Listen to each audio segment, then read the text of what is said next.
d'intégrer la conscientisation aux valeurs de citoyenneté dans ses missions de service public et en particulier dans celles confiées à la nouvelle direction générale du service civique national et du volontariat ainsi qu'au ministère chargé de l'éducation et de l'enseignement. Monsieur le ministre, question yooyu laa amoon di ko laaj di leen jaajëfal. Jërëjëf. Monsieur le Premier ministre, vous avez la parole. Merci beaucoup. J'ai la chance que la question suivante me permet de terminer li ma démarré woon. Dieu fait bien les choses, hein? Parce que li ma doon wax léegi mooy réew mi dafa am opposition boo xam ne ni jàkkaarloo woon ak ñun bi ñu yoree pouvoir ci sos ci tirimal der ci wax lu ñaaw def tout pour liquider ñu jàpp nañu noonu la ñu war a continuer tey sauf que bëri na loo xam ne ñemeetuñ ko am na député boo xam ne fii bokk na ci ñi daw tey fii la taxaw ne Ousmane Sonko rebelle MFDC am naa preuve bi duñ ko jox réew mi et cetera est-ce que tey sañ na taxawaat wax ko du ko ñeme téeméeri fi tam ñeme foofu la ñu wutee ndax man li ma daan wax bi may nekk opposition damay taxaw wax ko assumer ko mais dañuy dem fay ay nit ñii ay journalistes lañu ñii ay soi-disant chroniqueurs ne leen dem leen di diffuser de fausses nouvelles dem leen di sos ci nit ñi léegi wax nga affaire 300 les policiers lu ne dégg nañ ko ci policiers yi policiers yooyu recrutement politique la woon li ci ëpp policier boo xam ne amul benn niveau d'étude mënul bind turam ñu jël ko dugal ko ci suñu police loolu am na ci du ma ne ñëpp la ak yeneen bi débat bi posé woo ñu xool cas yi c'est pas l'autorité politique même qui a décidé c'est leur propre hiérarchie qui a fait la proposition ne lii matalul charte police mënuñu koo bàyyi suñu biir ça nous pose problème c'est la propre hiérarchie policière qui a fait la proposition ça n'a rien de politique suñ ñëwoon fekk fi policiers yoo xam ne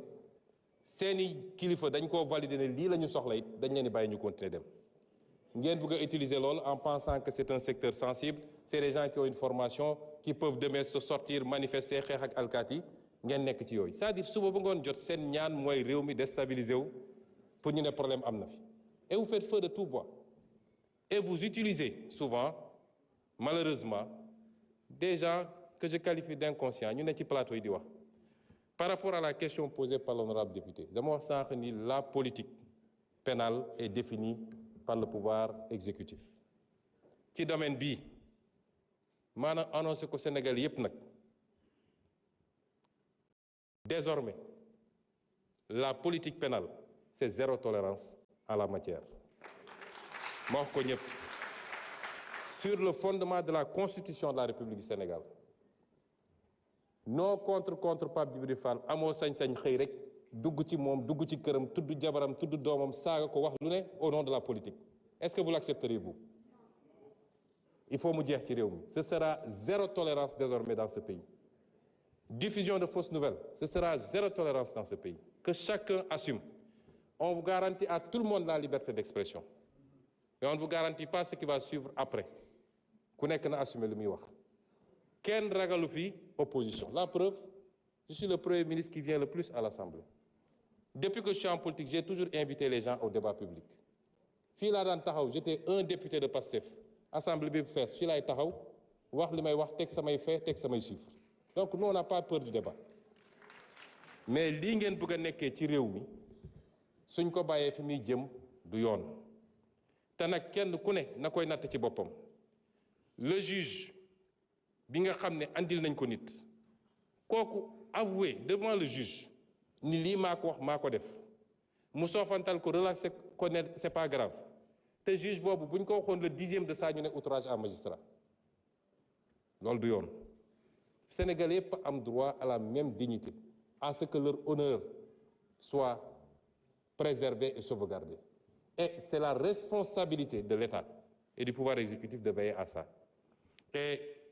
celui qui publie tout le monde est libre de publier suñ ñëwoon liberté de la presse dafa mooy dañu tere nit ñi ne leen kenn dootu fi publier kenn dootu fi wax chaque jour antenne yi ubbeeku na chacun est libre de publier chacun est libre de parler mais ci la ngay wax ak la ngay jëf suñ la nee Ousmane Sonko sàcc na nga am preuve bi Ousmane Sonko sàcc na boo ko publier wul baakaar nga da nga ko war a publier mais boo amul firnde ni Ousmane Sonko sàcc na bul dem bind ne Ousmane Sonko sàcc na. Le journalisme aussi c'est le contrôle la vérification de l'information. Maintenant ñi nga xam ne rek dañoo am organe de presse yor parti politique ba mënul am 1% nga bëgg ko transposer ci sa organe de presse ne mooy sa meetingukaay bis mu ne nga jël say nit teg ne leen wax leen kooku ce n'est plus de la presse c'est de la politique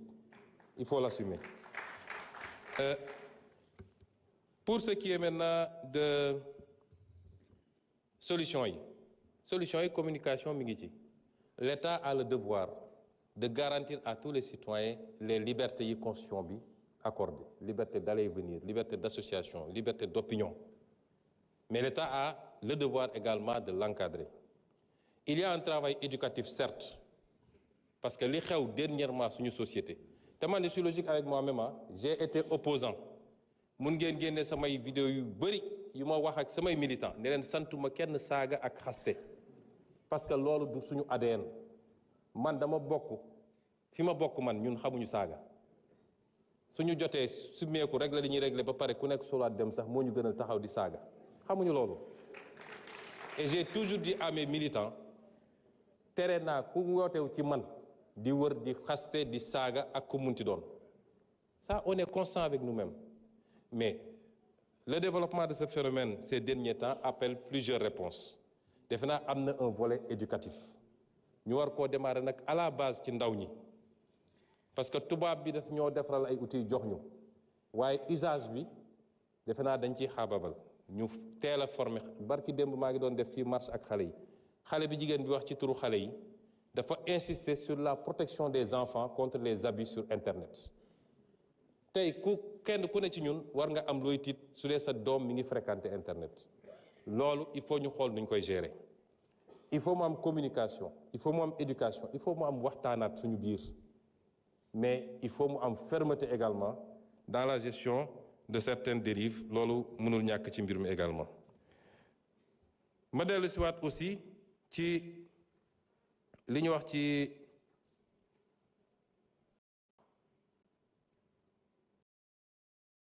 licenciement yi non waxoon naa ci licenciement ci migration circulaire bi ñun suñu position dafa mus a leer bi may nekk opposant dem naa fii ci plage bi fekk fa nit ñi waxtaan ak ñoom ne leen kenn mënul tere kenn tukki bu ngeen amee yoon bu leer nañ am kayit yu wér kéng bëgg a tukki leen bëgg a liggéey leen loolu c'est pas un problème nit dina tukki pas parce que dafa amul mais nit mun na nekk fii nekk cadre dans une société di feyeku lu baax ñaata nit a ko def jékki-jékki ne maa ngi dem Canada wala maa ngi dem fii voyager ou aller ailleurs travailler c'est pas simplement parce que fi nga nekk mënoo fa am dara kon ki nga xam ne yoonam leer na mu war a mun a dem daan dooleem kenn du ko gàllankoor dañ koy bàyyi mu dem dañ koy sax encourager mu dem liggéey ñëw la ñuy bañ mooy jël désert bi wala jël géej gi di risquer sa vie te loolu on va continuer à y apporter des solutions merci beaucoup. Merci beaucoup. Honorable Koumba Ndiaye, vous avez la parole.